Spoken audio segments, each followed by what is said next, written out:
Oke teman-teman, kita akan bahas tentang yang video kelanjutan yang kemarin ya. Tapi spesifiknya kita akan membahas tentang burung murai batu yang memiliki psikologis grade A, yang jadi incaran banyak orang, yang jadi impian banyak orang. Kita akan membahas secara detailnya, ciri-cirinya seperti apa, kayak gitu. Jadi kalau kita itu ingin memilih burung untuk burung yang akan kita jadikan gacoan ya, nggak semua burung yang juara itu memiliki psikologis grade A. Karena psikologis grade A ini hanya dimiliki oleh burung-burung tertentu. Saya bisa katakan mungkin 1000 banding 1 atau 500 banding 1 kayak gitu. Memang untuk ciri-cirinya itu kita tidak bisa melihat dari katuranggan. Karena kalau saya amati, karena yang masuk ke kita itu kan banyak ya, yang sharing-sharing. Jadi saya bisa mencari tahu lebih dalam tentang karakter burung-burung ini kayak gitu ya. Jadi kesimpulan saya pribadi setelah melihat apa itu dan menganalisa, ternyata burung-burung yang memiliki psikologis grade A ini yang layak untuk bisa dikatakan stabil dalam lomba, walaupun dalam keadaan tertentu mungkin burung seperti ini nggak selamanya akan bisa juara, karena misalkan terjadi kondisi di mana tubuhnya itu sudah tidak mampu menahan rasa ketidaknyamanan atau rasa sakit yang sudah melebihi ambang batasnya, ya pasti nggak kerja. Tetapi sebelum mencapai ke titik itu, ke titik nggak kerja, burung ini dalam kondisi yang kurang fit pun akan tetap kerja.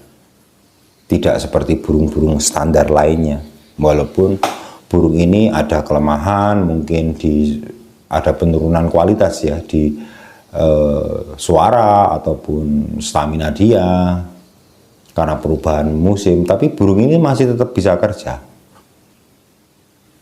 Nah, kalau kita mau melihat ciri-ciri burung yang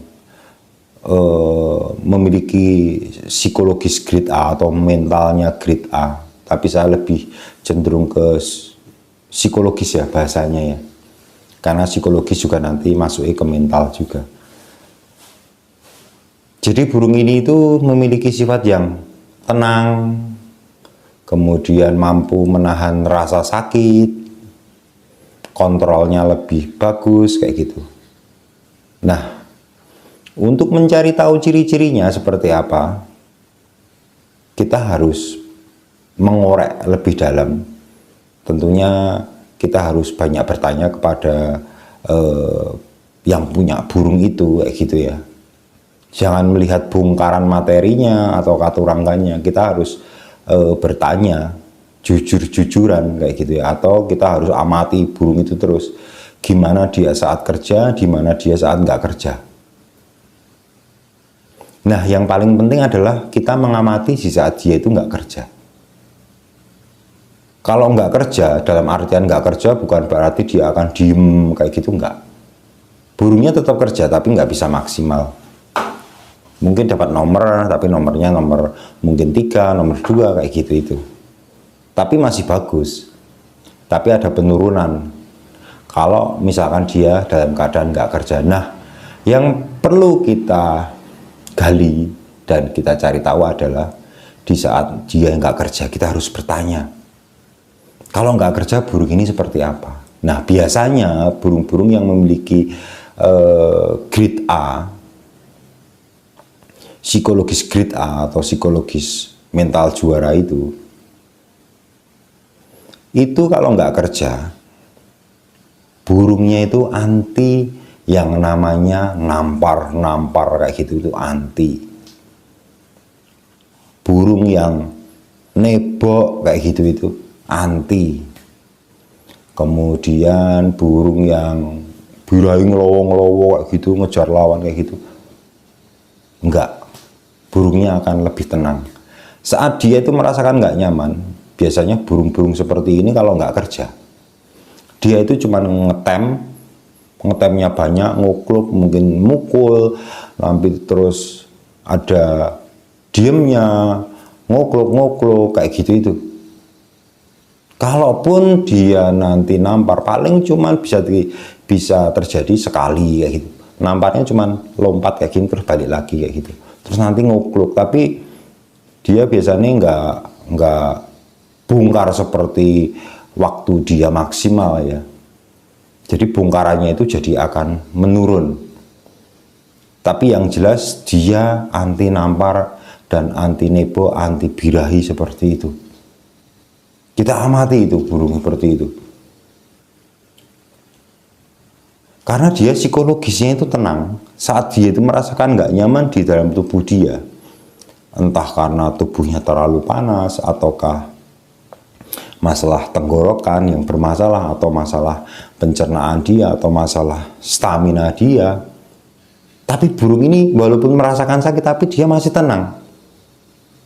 Kalau burungnya nggak tenang, psikologisnya nggak tenang, pasti burungnya itu akan nampar kayak gitu. Tapi kalau burung yang grade A itu tenang bawaannya. Bisa dibayangkan kalau saat burung ini maksimal dan kondisi tubuhnya maksimal, kerjanya pasti akan luar biasa itu. Bongkar materinya itu biasanya akan durasinya rapat. Itu ciri-ciri, salah satu ciri-ciri dari burung grade A ya. Jadi kalau mau cari tahu, mau beli, kita wajib tanya saat dia itu nggak kerja seperti apa. Kebanyakan saat nggak kerja itu gimana? Apakah nampar, apakah ngelowo, apakah gimana? Kayak gitu ya. Terus burung-burung yang psikologisnya grade A ini, settingannya itu mudah banget. Asal bawa settingan itu mungkin berubah sedikit-sedikit kayak gitu, itu nggak berarti banyak itu. Tapi kalau burung-burung yang lainnya yang bukan grade A itu susah settingannya. Makanya kalau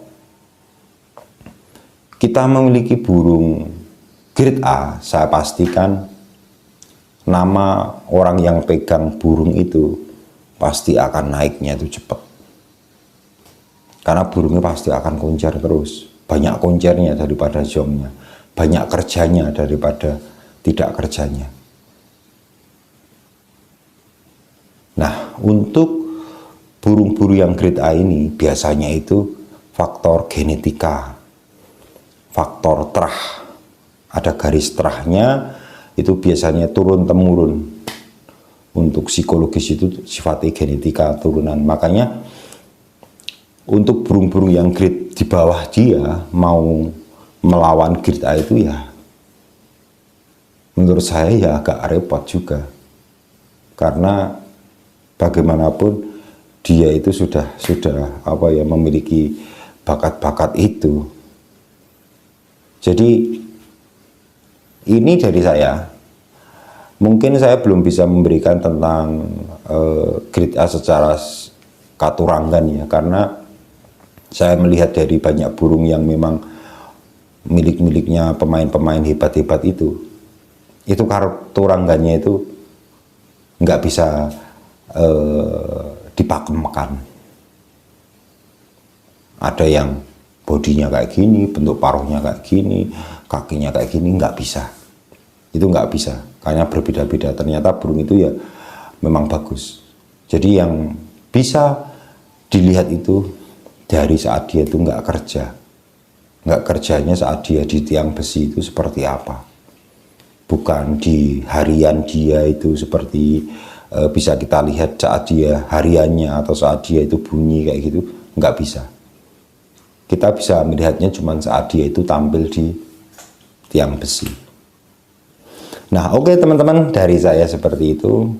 Jadi nanti kalau teman-teman yang pengen mencari burung murai, diharapkan benar-benar harus melihat.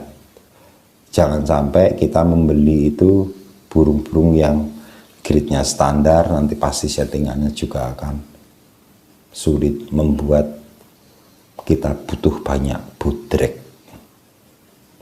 Tapi kalau punya burung grade A, saya yakin pasti cepat sekali membawa nama pemilik burung itu untuk naik ke kelas yang lebih tinggi.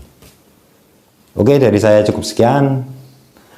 Jumpa lagi di topik selanjutnya. Kalau ada teman-teman yang mau bertanya, monggo silahkan ketik di kolom komentar. Terima kasih.